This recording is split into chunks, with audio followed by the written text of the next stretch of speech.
Wakurugenzi, kwa nini magari za Indonesia haziwezi uza country zingine?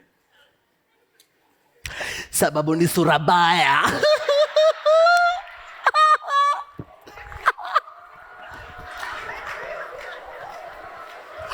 I'm cracking you guys when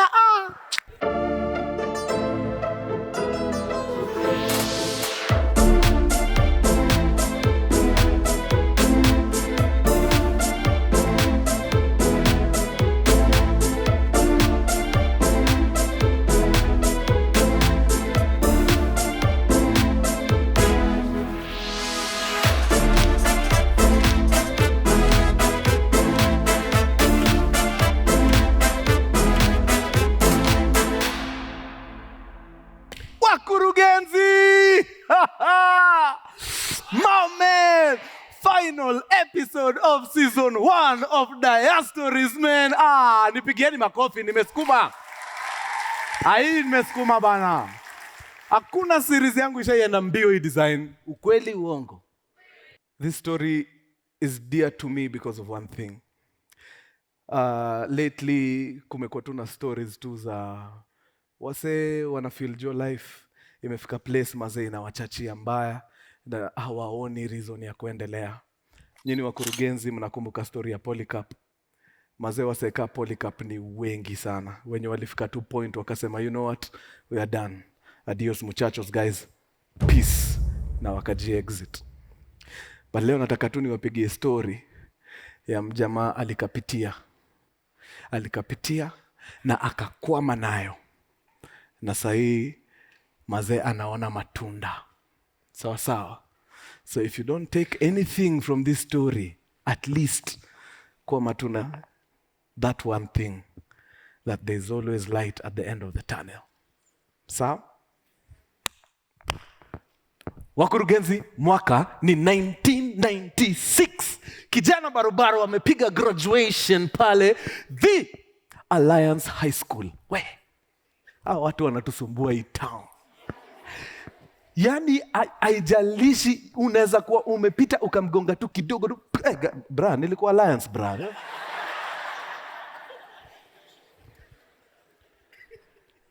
Jamaa amepiga nini yake safi pale Alliance High School.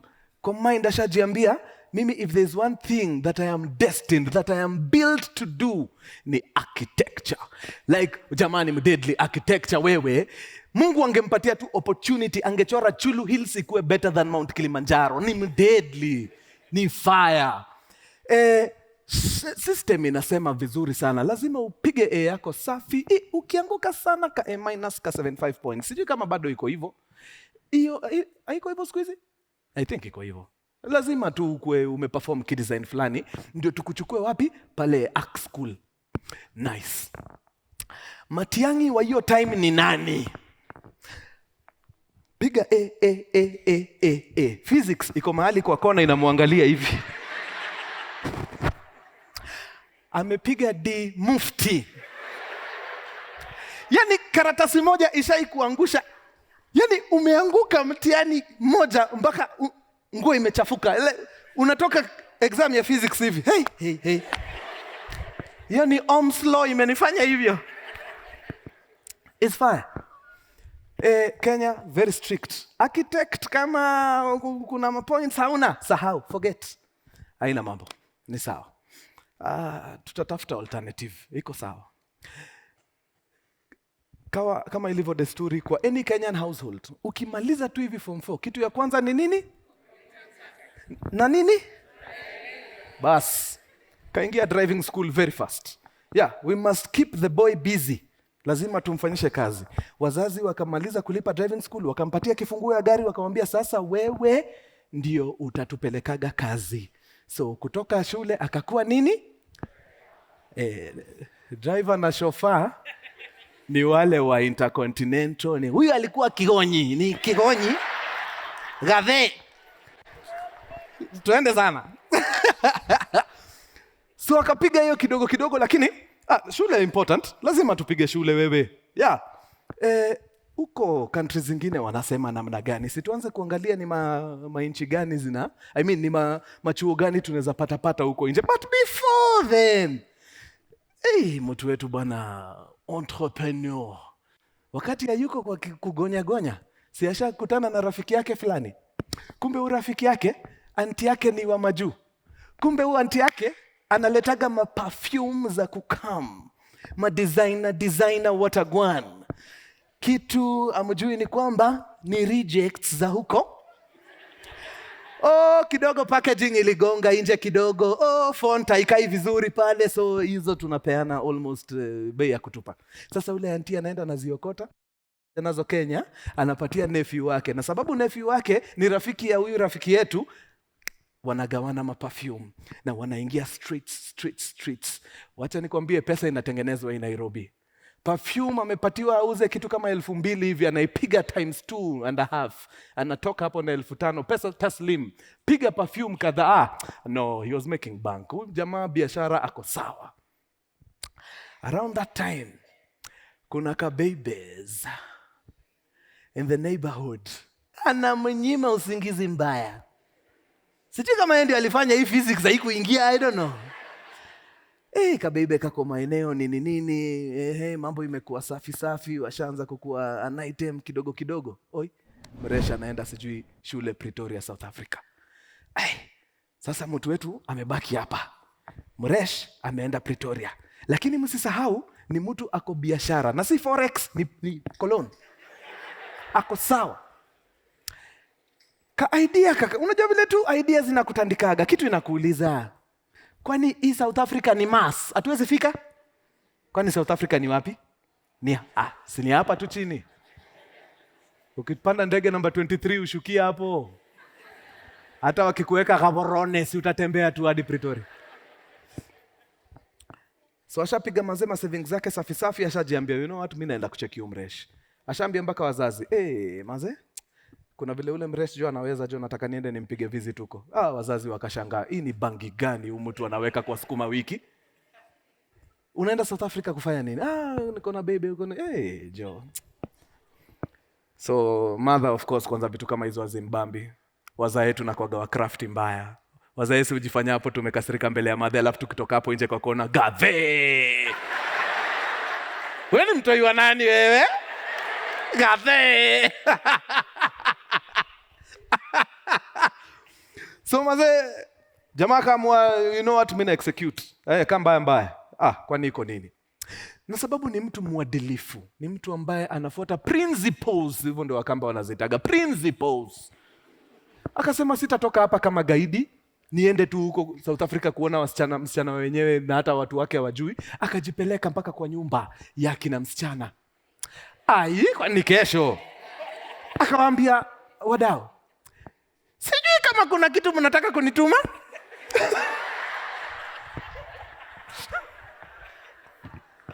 Mimi vile mnaniona hivi, mimi naelekea Pretoria anytime now, anytime. Wacha nikwambie, kama Nyaunyo ingekuwa mahali hapo, kingeumana.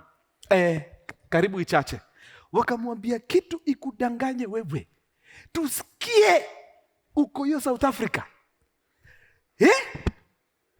utafurahia. So jamaa akaenda kando, akajiita mkutano, akajiambia uongo mbaya. Mimi yule Mresha kuna vile, hapana. Kama wazazi wajisikii, itabidi tu niingie basi kama gaidi. Hiyo ndio lugha wanaelewa. So teke JKIA akaingia kwanza na mzae wake akampiga pocket money kibao. Chief, hata mimi kijana wangu lazima ni msupport.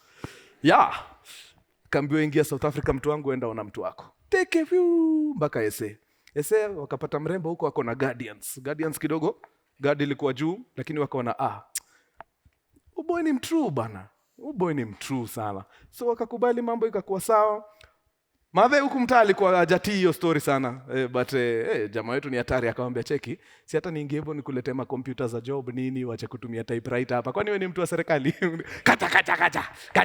Mpaka saa ngapi? Wacha nikuletee kako safi. Madhe akalegeza. South Africa. Piga shughuli yake South Africa, come back.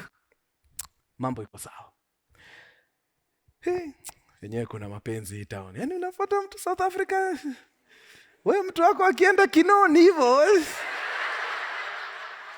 nafuta mpaka namba. Ai. Okay. Rudi Kenya, ingia sasa kazi pale kwa wazazi. Sasa si kuendesha magari hapana, ingia hapa kwa ofisi. Put in some weight pia wewe tu usikie. Pull some weight hapa. Fanya kitu, okota mshahara mwisho wa mwezi nini. In the meantime, tukiangalia mambo yako ya shule. Kidogo apply mashule hapa na pale nini. Stato, mashule zina come through, ka 3 zikakam. Among the 3, chuo moja deadly sana ikatokelezea. Inajiita Savannah College of Arts and Design. Hiyo ni matata. Mtu yako akienda inaitwa SCAD. Sikia mpaka hiyo jina. Unaitambua? Walter Mangutha is an architect by the way. Lazima akuwe anajua SCAD. SCAD ni noma. Safi sana. Mbona hukuenda SCAD mtu wangu? Uliko uende? Tutatafuta namna uende. Sindio? Acha hiyo lazima tutafute namna uende. Na kama unatutesa hivi na ujaenda SCAD na ukienda? Matata. Good. So ikakuwa sawa, mambo iko sawa, hii shule inaweza. Internationally acclaimed. Fire. Tuende kazi. Anza shughuli ya kupanga nini? Visa. Hapa tuko mwaka gani wadau? 1998. Tunataka kuchukua visa ya kwenda nchi gani? United States of America. 1998 ni nini ilifanyika hapa? Correct. Ndio mjue shetani halali. Wakijipanga tu kwenda kupiga hiyo mkutano yao ya pale embassy, Osama bin Laden anaamua kuweka building chini. Bomb blast. Noma. Sasa kwanza funga application zote za kwenda US. Ni crisis. Sasa watu wako huko wanadedi, wewe unakuja hapa na makaratasi hapana? Chana. Funga kila kitu. Shut all operations. Mtu akamchanua akamwambia sasa fanya hivi. Hapa Kenya utasaidika. Na si unaona pia TZ wamegongwa. TZ wametandikwa pia. So pia tricky. Kauko na namna ya kufika South Africa mtu wangu. Fika South Africa na papers zako. Utasaidika. Atakosa kufika South Africa. Quick. Piga simu kwanza huko mbio, pata contact person, kila kitu sawa, ingia South Africa, pigwa mambo yake sawa, makaratasi, stamped, visa iko. Tuende wapi? Savannah College of Art and Design.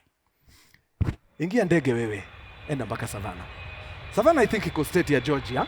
Nimedanganyana Mangutha? Iko Georgia? Correct. Ingia pale Savannah, ingia pale shule. Shule ni expensive guys. Kwanza kama wewe ni self-sponsored, unajua wanakuulizaga hizo maswali. Hii Amerika, unajilipia ama unakuja kutusumbua? Of course, nakuja kujini. What do you mean? Najilipia. Bas. So akampatia kila kitu, akaingia. Very fast. Amefika pale Savannah, ameingia kazi vizuri. Shule. Piga shule hapa, mambo iko sawa, hamna pressure. Shetani guys, shetani. Wacha nikuambie. Ni kama shetani alingojea tu akuje home ka holiday kamoja aone watu vizuri for the last time, atoke hapo arudi shule, shetani akaweka padlock. Wewe utoki hiyo Amerika utafurahia. Parents wenye walikuwa wanafaa washughulikie fee, mambo ikaenda segeme. Huyo jamaa yusemaga nini? Ikakataa. Mzae income kidogo tricks, mother kidogo tricky. Ile school fees jamaa anaweza kujilipia? Ulimlipia. Sasa imefika point, imeanza kuchacha. Sasa kuna kitu very important na need kuwaambia. If you dare fall out of status ukiwa Amerika, like wewe tumekutoa hapa tukakwambia ukasema unaenda masomo, alafu tugundue hata darasa hauingiagi, wewe umeviolate visa yako, tunafaa tunakurudisha hapa very fast na ndege ya maua quick. So mazee, mtu wetu hawezi kubali ifike hiyo level. Sasa ni kutafuta kazi. Lakini kuna ngori. Kama umeenda pale na student visa, huwezi enda kutafuta kazi unless hii kazi unaifanya ndani ya shule. Hapo tuko sawa? Sasa ndani ya shule, mtu atakulipa hata 100,000 kweli? Na mnafanya kazi ya kupaka marangi sijui wapi, kidogo tricky. Ikakuwa ni noma. Lakini Mungu anasaidia. Hata kama yule msichana wake wa South Africa mambo ilienda wakaenda ikakuwa, hapa amepata msichana mwingine. Mzuri sana, very nice girl. In fact, at some point vile hii story ilichacha, mresho wake mwenyewe alienda akajaribu kubembeleza shule, tafadhali. Huyu mtu ni hatari sana. Kubalini tu asome free please. please atalipa hiyo pesa akipata kazi. Shule wakamwambia sasa huyu mtu akiapply alisema anaweza kujilipia. Vile story imebadilika, hiyo unfortunately is not our problem. Itabidi tu ajipange. Ikachacha. Sasa imefika mahali hata hiyo tuition fee hakuna. Darasa kuingia noma. Alifurahia. Holidays zinafika, sababu hajakuwa akienda shule kidogo, hata nikashaanza kuviolate visa yake. Watu wengine wakienda mtaa kuona wazazi, yeye anabaki tu ile stato. Alikuwa na roommates wanaishi pamoja na yeye pale. Wanatoka wanaenda, wanamuacha pale. Anabaki hapo akipambana na bills. Anaweza akiwa peke yake. Mliweza na yeye. Yaani mambo imemchachia mpaka heating hakuna. So kukeep warm, anakaa jikoni, anafungua oven sababu that's the only thing inaweza provide heat at that particular time. Anaota moto ya oven. Lakini pia poverty ya states ni different.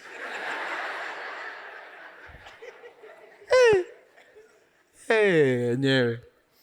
States ndio muona gati watu wako homeless na ako na gari. Unashindwa wewe. Priorities is how. So mazee ikakuwa ni noma. Shule ikachacha, hangeweza kuendelea, ikabidi mazee ametii, akasalimu amri. Wadau wale watu waliingia college pamoja, roommates wake wakiwemo, wakamaliza, wakagraduate, wakatoka, wakaenda, wakamwacha pale solo, anakula ngori. Ameshatoka kwa hii nyumba walikuwa wanaishi na roommates wake sababu roommates washaenda, wamegraduate wameenda. Ule bebes, mtu wake, si hata yeye asha graduate. Sasa ameenda, amepata kazi mahali fulani anafanyaga huko. Yeye akajiambia nikiendelea kukaa hapa kwa hii hao peke yangu na siwezani nayo, itakuwa tricky. Wacha nitafute wanafunzi wengine, niende nijipox kwao nikuwe roommate, tuoneka tunaweza split hizi mavitu. Na akaenda akasaidika akapata wasee, wakaingia kejani pamoja na wakaendelea kuishi. Now, Mungu anafanyaga kazi design yake. Ile keja alitoka na ile keja alienda kuingia, same landlady.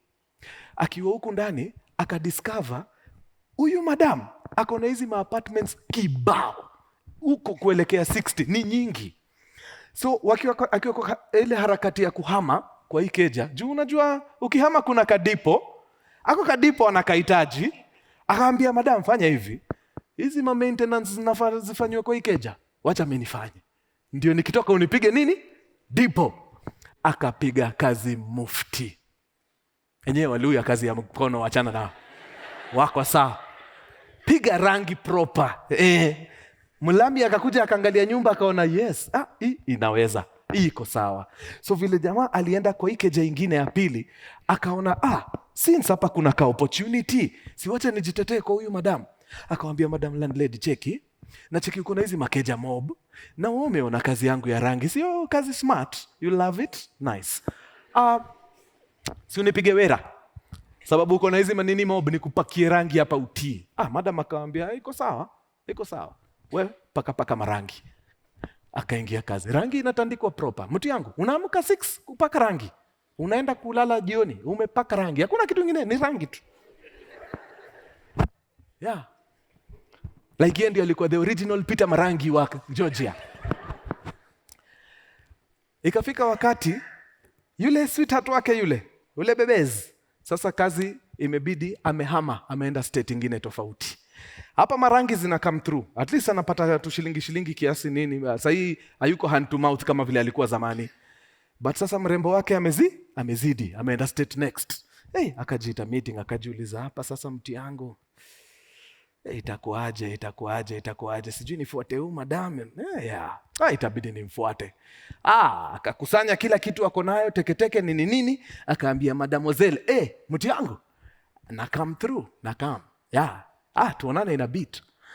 Mademoiselle akiwa huko anajua mtu wangu anakaa tu wiki mbili maybe arudi. Kume jamaa kona one way ticket, hakuna kurudi. Narudi wapi? Teke ingia kwa hiyo state ingine. Bas sasa tuishi man. We ukitoka job utanipata tu hapa. Ni hii kitu wewe, TV, movies. Tuna watch kila kitu. Wewe, hiyo ni weather, weka. Tuna watch kila kitu. Wadau, akiwa tu shughuli zake hapo ametulia mtaa, anakutana na bonge la commercial ya nguvu. In not the exact words, nita paraphrase vile hii commercial ilikuwa inasema. I swear, hizi si the exact words. But the commercial ilikuwa inasema something to the effect of, are you a human being with nothing? Hauna kitu, hauna papers, no credit, nothing, uko mbaya. Lakini unataka kufanya real estate. Worry no more. You know why? Because I got you. Apparently, huo ni guru mdeadly sana wa real estate huko majuu. Amekama ka device design fulani, wase wanaweza venture kwa hii world ya real estate bila nothing, bila do, bila paper, bila nothing. So kile anadu, anakutrain, anatumaga newsletters fulani. Hizo newsletter unachukua unaiva. Unachop, nika unasomea KCSE. Ukishashikanisha hizo vitu, wewe ni mtu wa real estate mbaya. So akashika newsletter yake, mazee akasoma, mazee akaiva. Nice. So kuna kitu huko hivyo wanafanyaga inaitwa flipping, deadly sana. So huko unapataga kuna properties zimele around. Either hiyo property iko distressed ama wenye property wako distressed. For example, property iko hapa, mwenye anaishi ni mgonjwa, hajiwezi, amefika mwisho. But ni property deadly. Huyu mtu tunaweza chukua property yake, tuifanye mambo, fixa hapa safi, tuiuze pesa fiti, tumpatie pesa poa, tumweke kwa home, yeye endelee na maisha yake ya usoni. Tushatengeneza pesa hapa. Ama property yenyewe ndio iko distressed. Hii property imewezwa, nyasi zimemea, zimefika huku kwa madirisha. Repair works ni pesa nyingi, na mwenyewe hana idhaa, hana time ya hiyo property hata kidogo. So hizo ndio walikuwa wanatafuta. So yeye kazi yake ilikuwa kutafuta two things. Number 1, distressed property. Number 2, investor. So anakam, anaangalia, anaona, Lotan ako na pesa. Maina Mind ameshindwa na nyumba yake. Good. Anakuja kwa Maina Mind, anamwambia, Maina, hii keja imekushinda, kataa. Unakubali? Good. Fanya hivi. Hii keja tutakutengenezea safi nini, hauna haja nayo. Si wewe unaishi state nyingine? Si tukutengenezea hii keja tuiuze, bas, utengeneze pesa yako, si tutengeneze pesa yetu. Bas, good. Hiyo keja ishakubaliwa. Anaenda kwa Lotan. Anaambia Lotan, kuna keja nimekutana nayo wewe. Hapo tunaweza kafunga mbaya. Inataka tu repairs kidogo hapa na pale nini, weka tu shilingi twako hapo, tu repair hiyo keja, tuiuze pesa fiti, wewe unipige kile unanipiga, mimi niende. Huyu ni mtu hana papers, hana pesa, anatengeneza shilingi vizuri. Beautiful. Wakasukuma. Akaenda akapata investor moja, madam deadly. Ako na kazi, ako na pesa, hajui kile kufanyia pesa. Akamwambia, fanya hivi. Hiyo kitu unafanya, I love it. Unaweza ukifanya, unatumia hii pesa yangu, tunatengeneza pesa, tuna split hizo profit. Yes, of course. Wakapiga ya kwanza, wakapiga ya pili, walipiga ya tatu kweli. Wakakutana na mjamaa sijui ameenda akahonga akina nani. Property, amekuja akawambia, hii property ni deadly. In fact, hata foundation imesimama imara. Nafikiri walicheza na chuma za doshi hapa. Imesimama proper. Iko fiti. Hii inataka kazi kidogo tu. Pigeni kazi kidogo sana, uzeni pesa yenu nini, bas. Akaenda akaambia ule investor, come, hii iko sawa. Mazee mpaka papers, kila kitu inaonyesha mazee. Yani report zote zinasema hao iko freshi. Ni wewe fanya tu hizo vitu unanidi kufanya kidogo kidogo, uzeni hao. Si wakakubali. Wakachukua ile keja, wakapatia mjamaa pesa. Jamaa akaingia mitini. Wakaleta makontrakta wakuje waangalie keja, wafanye zile vitu zinahitajika kufanyika. Wakiingia huko kwa nini, wanapata foundation non-existent. Imefika mwisho, imekuliwa. Hiyo keja huwezi ifufua. Wakanyoroshwa. Pesa yao down the drain. Ni kama nasikia kukohoa. Ngoja kidogo. Just a minute. Shikilieni tu hapo. Just a minute. Very nice. Now, sinaona pale mambo imekataa. Imegonga ukuta. Wamepoteza nini? Wamepoteza pesa. Hiyo ndio time mazee msupa si wanaishi pamoja. Anakama anamwambia Gathe. Yaani tumekuwa tukiishi na wewe hivi na hatujaoana. Hiyo bad. Hiyo bad. Hapana, hiyo hapana. Wewe unafikiri Mungu anafurahi tukiishi hivi? Wacha. No. Fanya hivi.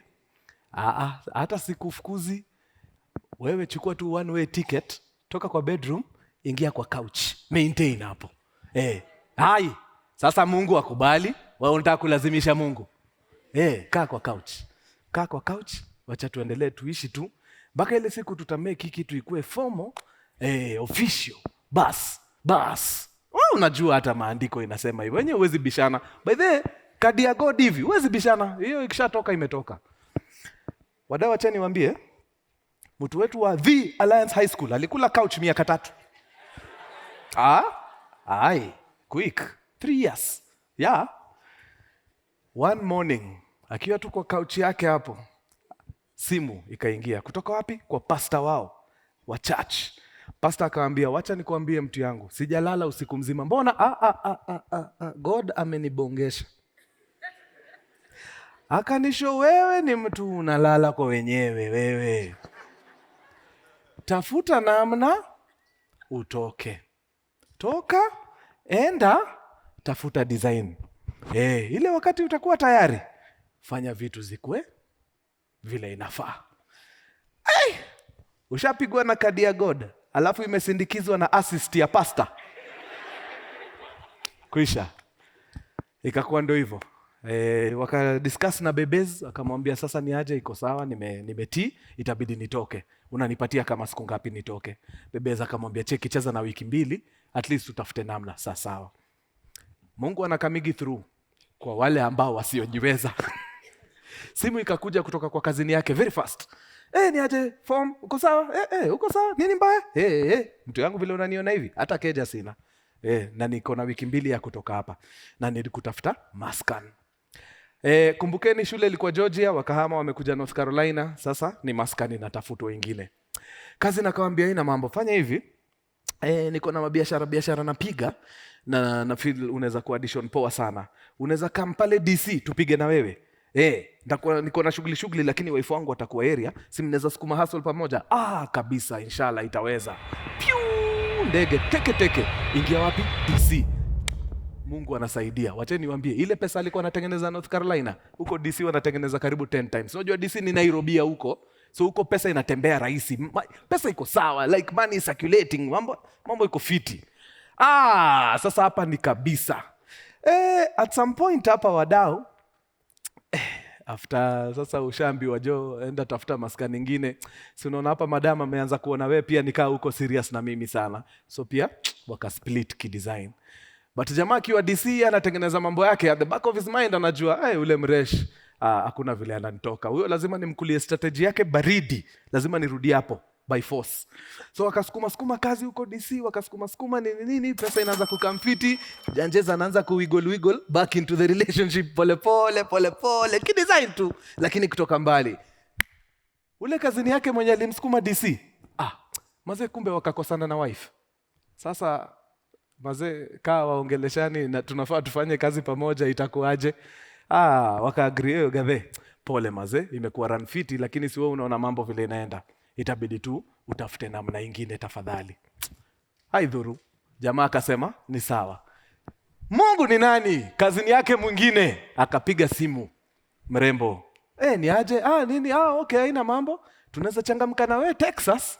Tuende tukajaribu kupiga mashughuli huko. Kwani ni kesho? Ndege. Mpaka Texas. Niko sure aliingia kwa hiyo keja akiuliza, okay, bedroom yangu iko wapi? Akaambiwa couch. Good. So huku Texas mazee wana operate vitu different. Hapa ilikuwa real estate nini, huko wameingia mambo ya sales. Akapiga sales proper. Hiyo run ya sales ya Texas ilikuwa very instrumental, sababu mazee hata biashara anapiga saa hii a lot of the learnings zilikuwa through hiyo sales jobs alikuwa anapiga huko, na walipiga kupiga. Kumbe mtu akiwa single anaweza piga kazi. I think to watch Butita. Butita atatusurprise huyu. Watch this guy. Huyu atatusurprise. Nakwambia alipiga kazi proper. Kidogo kidogo tu, wakati unajua sasa mambo iko sawa. Mnakumbuka yule bebezi? Akawaambia sasa, nimeshapiga steto miaka zangu zote, nimesikia nimefika mwisho, mimi nataka kurudi Kenya. Wewe si utajua vile utakacheza, kama utakaa ama itakuwa we, but mimi wacha mimi nirudi. Bebezi, ndege, teke mpaka wapi? Nairobi. Jamaa akajiita meeting pale, akajiuliza kia nani? Nimesikia Nairobi iko na kikosi fulani wanaitwa team Mafisi. Nitakubali mrembo aende huko nikiwa kidogo tricky. Kidogo tricky. Akajiita meeting, akajiambia mtu wangu, kama tumetoboa hii Amerika hii, hata huko Nairobi tutatoboa, si ndio? Kata tikiti wewe. Fuata mrembo Nairobi very fast. Ingia Nairobi, mambo iko mufti. In fact, wakiwa steto kabla mrembo akuja Nairobi ashampiga engagement. Hakuna kuchelewa sasa. Sasa ako rada. Ingia Nairobi, piga mpaka harusi wewe. Sasa tuna sementi kitu. Mrembo aliingia Kenya kama amepata job straight. Mtu wetu aliingia Kenya, job alipata? Ulimtafutia. Kidogo kidogo kajob kaka, the family walikuwa na business yao kidogo wana run, akaingia pale akashikilia, lakini hapa kidogo haiwezi, akawachana nayo. Mipango ya harusi ikapigwa, harusi ikafanywa teke. Savings kila kitu, wakaenda wakashika keja safi, wakaingia huko. Rent, wakaingia huko na wakaanza maisha. Akiwa lap zake za ushago, unajua ndio amerudi Kenya. So vitu zimechange. Tangu aende na sasa kurudi amepiga karibu miaka I think 11. Vitu mazee zimebadilika. Kibaki ameleta kitu inaitwa bodaboda sector wewe. Akiwa huko ushagojo anashanga, kitu ya bodaboda inakaa inaweza hii. Hapa kuna pesa nice. Research very fast. Okay, mnatengeneza how much? Okay, nice. I love it. Hivi ndio tutakacheza. Now, takuwa naingia pale, natoka na bodaboda yangu safi. Hiyo bodaboda naenda na hire dereva. Wewe shika hii pikipiki. Wewe utakuwa unaendesha hii bodaboda. Unanitumia pesa yangu 350 every night saa 2 usiku. Kanza Dena akimaliza kusoma news, nataka kusikia ding ding kwa simu yangu. Very nice. Now, this is something I loved about the idea. Hii ya 350 shillings, mtu wa bodaboda anafaa atumage daily for like 18 to 21 months. I swear, after the 21st month, akituma tu hiyo 350 hivi, that's it. Hiyo bike ni yake. Amepeana. So, design ni kufanya hivyo na bikes nyingi. In fact, dream yake ilikuwa kukuwa na 1,000 bikes. Anakota tu 350 kila siku, then after 21 months, anapatia wasee bike waendelee, wajijenge kimaisha. Like, ni mtu anakula ngori, lakini anafikiria juu ya watu wengine wanakula ngori. Like, hakuna watu kama hawa. Waliisha. So, akapiga, I think, bike kama 2, I think so. Father-in-law, sasa baba ya bebez, akakama kadiscover hii biashara ya bodaboda. So after 21 months, unawapatia bike, inakuwa yao, forever. I love it. Fanya hivi, nataka nikuongeze pia mimi ka pikipiki, ama ni tuwili, I think 2. Nitafute. After some time, simu ndio hiyo, akaenda pale, wakakutana na father-in-law. Father-in-law akamwambia ni aje, nilikupromise bike 2, unakumbuka? Makosa ni yangu. Sikupigi bike 2 la kupiga bike 4, sababu wewe ni mtu wa nguvu. Ingiza bike kwa mitaa. Bike iko sio Kimau, bike nyingine iko sio Machakos, bike nyingine iko sio Ebuye. Pesa inaingia sawa. Lakini kumbukeni ndio amesettle. Anatafuta nini? Anatafuta sasa kujijenga. Weka foundation kwa familia. Na foundation kwa hii country yetu inakuwaga nini? Nunua kashamba mtu yangu. Tafuta kashamba wewe. Kuwa safe. So akaenda mazee, asha introduce na sisters wake kwa kikosi ya church. Ashaingia huko church man. Anauliza watu okay, rada iko aje hapa nini? Wakiwa masamon hapo, kuna madam fulani akakam ameiva historia ya investment sana na story ya land nini. Jamaa wetu anasikiza madhe hapa nimepona. Huyu mama ndio atanitoa kwa ngori. So after hiyo seminar, hiyo talk, akafuata huyo madam akamwambia ni aje, mazee tumerudi jo kutoka majuni nini na tunataka pia sisi ka place tunaweza itake tutulie. Natafuta kitu kama 1 acre hivi nishike, nijue sasa hiyo nitakaa nayo mpaka ile time watu wangu watakuwa wanaingia uni. Niuze waende wasome. Okay, no worries, sawa. Madam akamwambia nimesikia Mwai Kibaki hayati ana mradi bigi sana inakuja inaitwa Konza Techno City. So ukaweza pata namna ya kushika shamba Konza saa hii maintain nayo. By the time mtoto wako anaenda hiyo university, itakuwa mambo mzuka. Haya, akaingia gari yake mpya Toyota East safi. Piga malapu huko, ameenda kwa Masai Konza kuuliza mashamba nini. Akakama kaangukia mazee parcel safi sana. Masai akamwambia hii safi, hii utapenda. Hii na unaona Konza iko tu pale. Very nice. But hii sasa the list naweza uza ni 15 acres. Hiyo eka moja mimi sijui. So wewe fanya hivi, wewe shamba iko hapa, nunua yote 15 acres. Wewe chukua yako moja, si unataka 1 acre. Hiyo 14 uza. Kwani si biashara hivyo ndio inafanyago? Shindwa sasa biashara tena. Mimi nilikuwa nataka tu shamba ya kujiwekea. But akasema sawa, haidhuru. Akarudi kwa wale marafiki wa church. Akawaambia sasa, mazee nimekuwa maraundi Konza, nimepata shamba fiti, lakini ni 15 acres. Mimi na need only 1 acre. Nitafanya nini na hizi 14? Number 2, huyo mwenye ananiuzia anaitisha 4.5 millions. Mimi mbele nyuma niko na pesa zangu takriban 150,000. Hapo kuna kizungumkuti. Wenzake wachache wamesikiza hiyo story, wakamuuliza ile swali kila Nairobi anaulizaga mwenzake. Sautadu. But ni watu wa nguvu. Wakajiita ka meeting hapo kando. Okay. So mjangu ameambiwa first of all, hiyo shamba yote ni 4.5 million, ana need ku raise depot in 48 hours. Situfanya aje? Since tuko kama watu kadhaa hapa, situshikane, we shika kakuota, we shika kanusu, we shika nini, tuone tunaweza changa how much. Maze, hapo tu, dakika hivyo, milioni na kitu ikaingia. Watu wameshika. Ule mama alimrefer Konza, amechukua kwanza eka mzima. Wase hapa chachu wamechukua karibu eka 3. So akapata nini? Ile pesa ya kupatia mwenye shamba after 48 hours. Teke, ameshaingia, amepiga search. Mambo iko sawa, kila kitu. Due diligence. Perfect. Ameongea mpaka na Wamasai huko jo. Anataka kujua huku mnaishi aje, wenye hii shamba wako aje. Due diligence. Akashika hiyo pesa, akalipa mwenye shamba.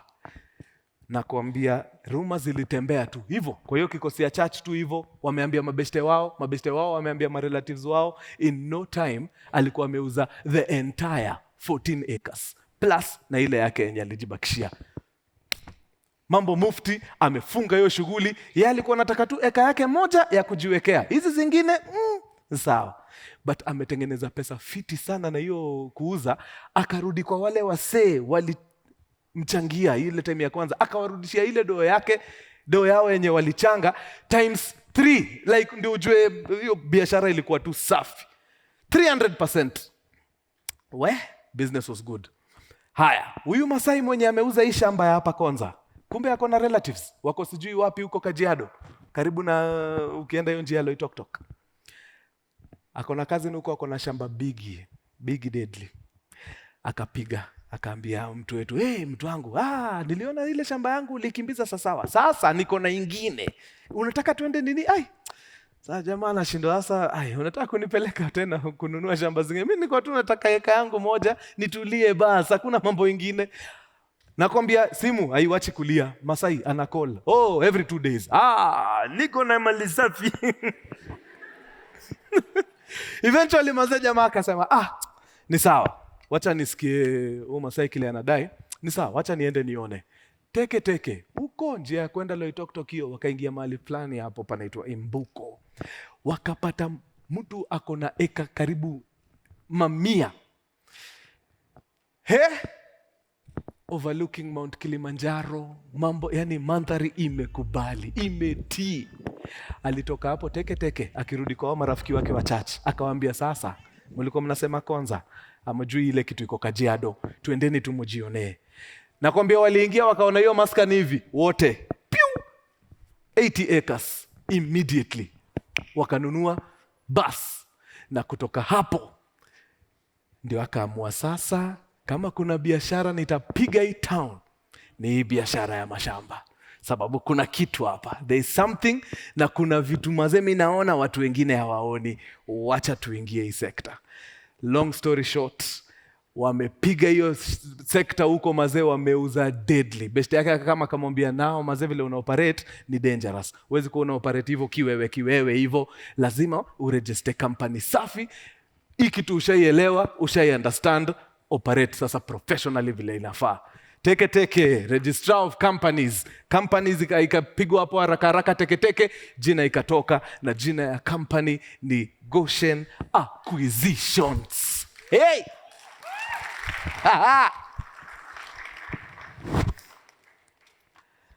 As we speak, mazee, Goshen Acquisitions inaenda kuturn 11, I think, in the next 2 months.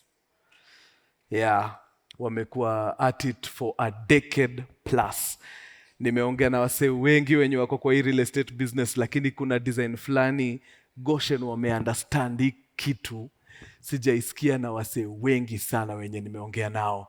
Na juu ya story nikasema leo lazima nipatiane hiyo backstory yao, na sababu mwenyewe yuko hapa na sisi, nimuite hapa juu dakika 2 atusalimie na atuambie vitu 2-3 kuhusu mahali wako sahi as a company. Ladies and gentlemen, tafadhali help me welcome the CEO of Goshen Acquisition pamoja na Grand Acres.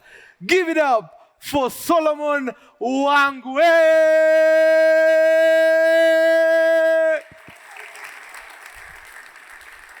Yes.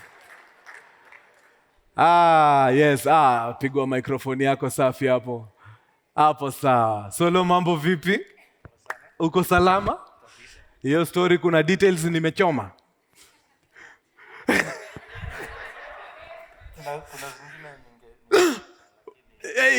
Makosa. Ikishafika hapa kwa Mkurugenzi imeenda. Bora ni ukweli. Bas. Najua nataka nikukaribishe mahali utapenda sana. Karibu kwa couch. Unaweza maintain tu hapo. Na sound familiar. You love couches. Mambo vipi Solo? Poa sana. Uko salama? Niko poa tu. First of all, asante sana for everything. Like hii kikosi yote unachekia hapa, vitu zote ziko hapa, ni courtesy of you guys, man.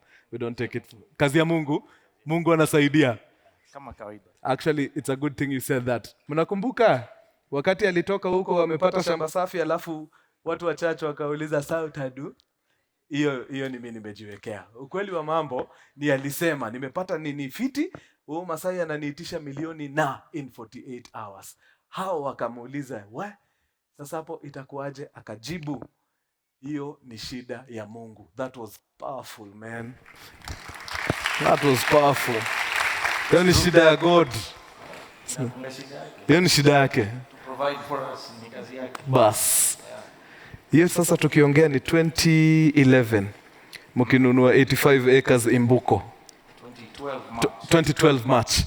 Saa hii Imbuko peke yake mumeuza eka ngapi? Zaidi ya 900. 900 acres. Yeah. Sasa mtauza kila kitu tuende Uganda. Shamba ziko nyingi huko. Haziisha. Wamasai walibarikiwa sana huko. Wako na shamba kibao. The poorest. Yeah. Niambia watu wetu ofisini. Yeah. The poorest Masai in Imbuko. Yeah. Is a lady. Yeah, anaitwa si umuita mama lakini anaitwa Yita. Yita alipewa shamba na baba yake. he was a bit unusual sababu Wamasai hawahesabu wasichana wakigawa mashamba. Kweli.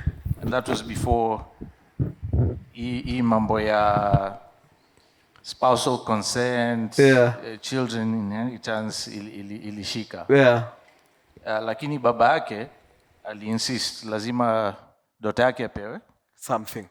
Yeye alipewa 310 acres. 310. Huo ndio maskini huko. Maskini kabisa, 300 acres. Anahitaji kemani.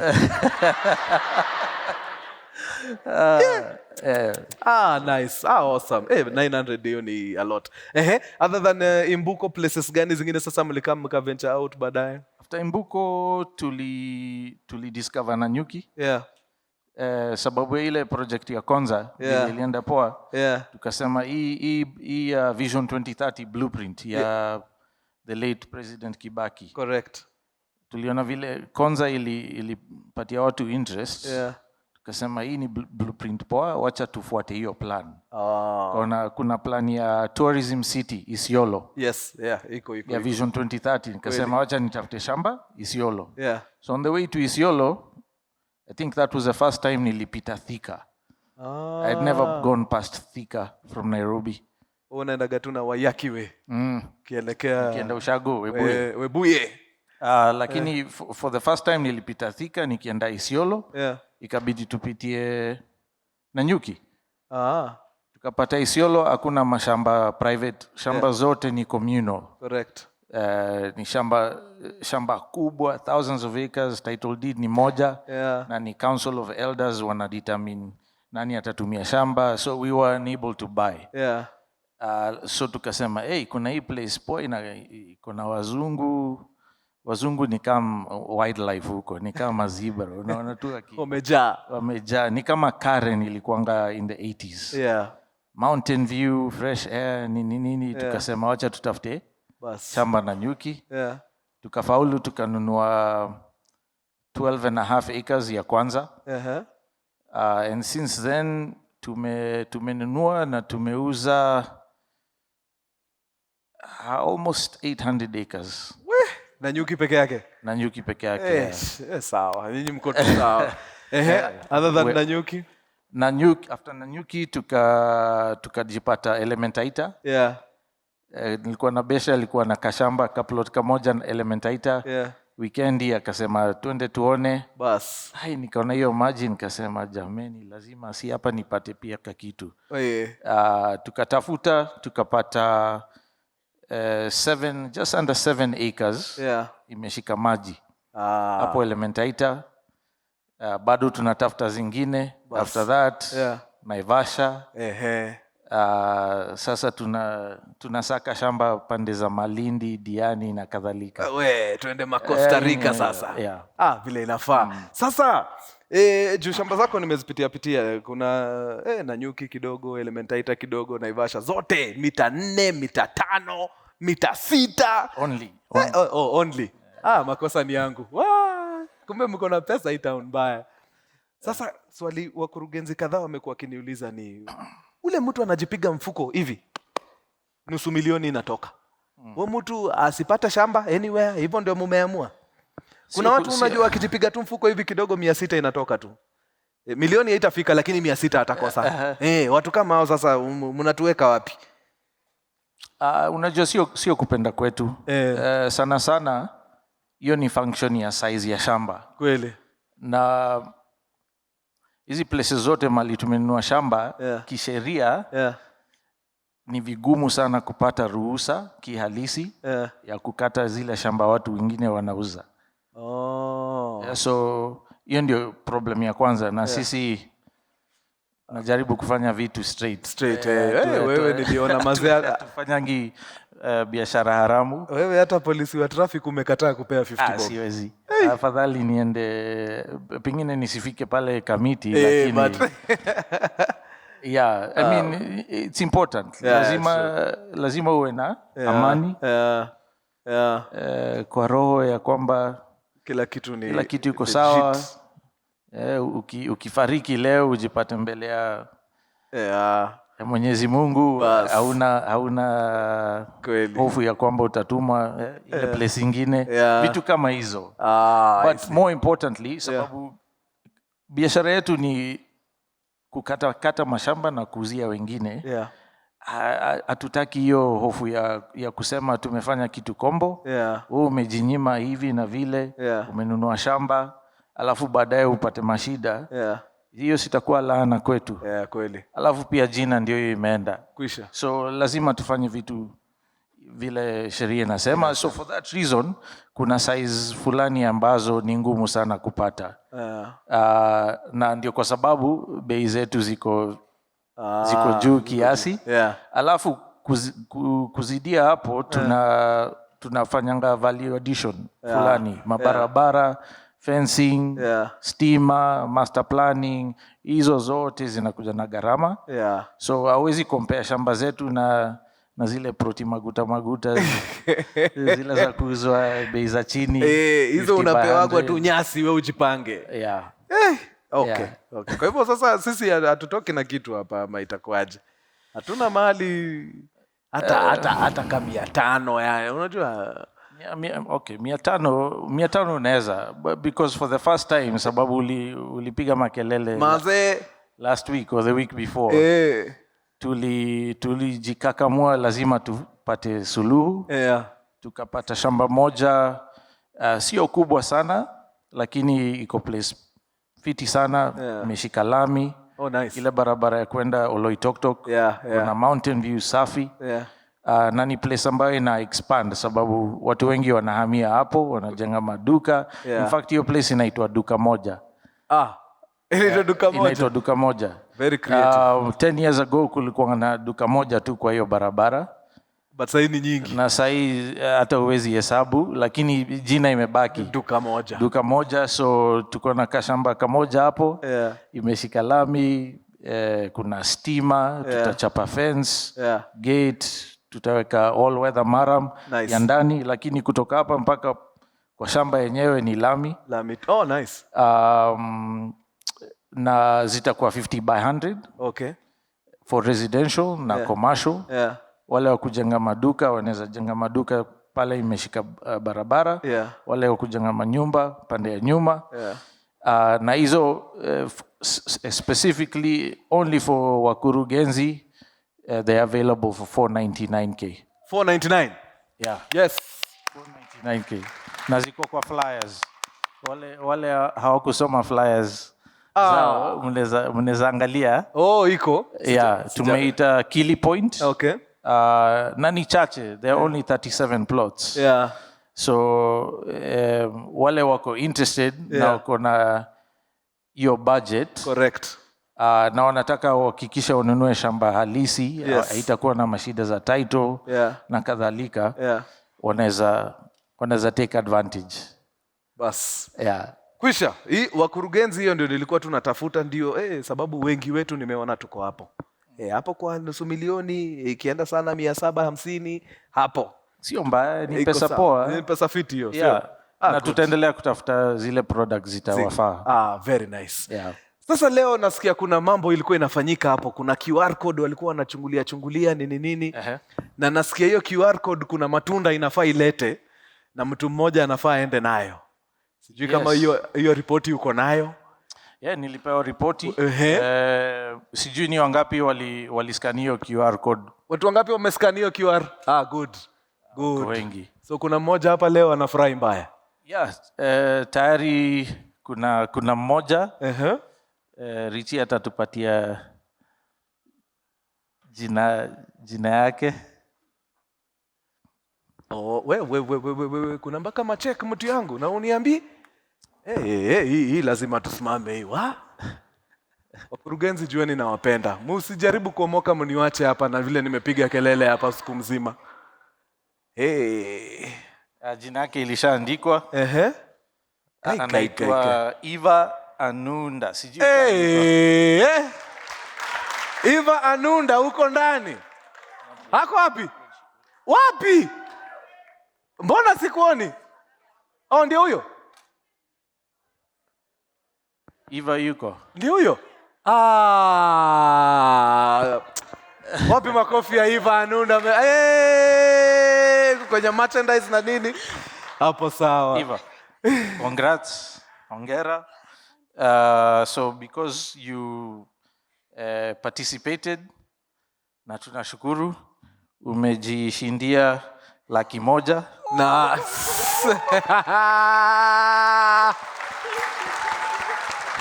hapo sawa. Hiyo ni check yako.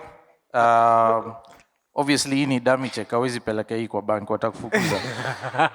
Lakini utatuambia ile siku nataka kama ofisi, tutakuandikia check yenyewe. Ndio tusikupatie pesa za kukusumbua barabarani. Sawa. Asante sana. Na ubarikiwe. Hapo sawa man. Congratulations Eva maze. Na in case sababu tulikuwa na debate ofisi why 100K? Sababu ile key point. Yes. In case Eva anatafuta opportunity ya kununua shamba, inaweza msaidia kama deposit. Yeah. Kama hataki kununua shamba, ajibambe. Ujibambe tu, ni Christmas. Bas. Vile unapendelea. Nice one. Hello guys. Hi. I don't know what to say. I don't know. I'm just shocked. I've been telling Heidi there. I don't know. I'm so happy. Yeah. Thank you, Mkurugenzi. Asante sana. I just don't want to. Thank you so much. Thank you. Yeah. Thank you. And congratulations. Congrats man. Hapo sawa. Round of applause man for Eva. Sawa, utaenda nayo. Utachangamka nayo? Changamka nayo. Ni yako hiyo. Hapo sawa mzee. Hapo sawa. So as we wind up, niko sure kuna watu land buying journey iko somewhere kwa itinerary yao. Ni kitu wanataka, wanafikiria. Advice gani unaweza patia mtu anataka kuinvest kwa land sai? Ni wangapi ambao bado hawajanunua shamba ama plot? Wenye bado hawajanunua. Sione aibu. Mungu anatuonekana. Kama bado mnatafuta ya kwanza.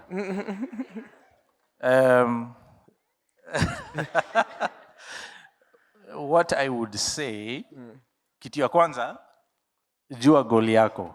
Goal. Nia yako ya kununua shamba ni nini? Kweli. Sio ati unanunua tu kwa sababu ni kitu watu wengine wanafanya. What's your goal? Kama ni ya nyumba, kama ni ya kulima, kama ni ya kukodesha. Whatever it is, be clear. Good. Sababu itakusaidia kuamua ni wapi utaangalia. Hakuna haja ya kuangalia places kama Nairobi kama unatafuta shamba ya kulima. Kweli. Sasa utalima Moi Avenue. Hiyo ndio kitu ya kwanza.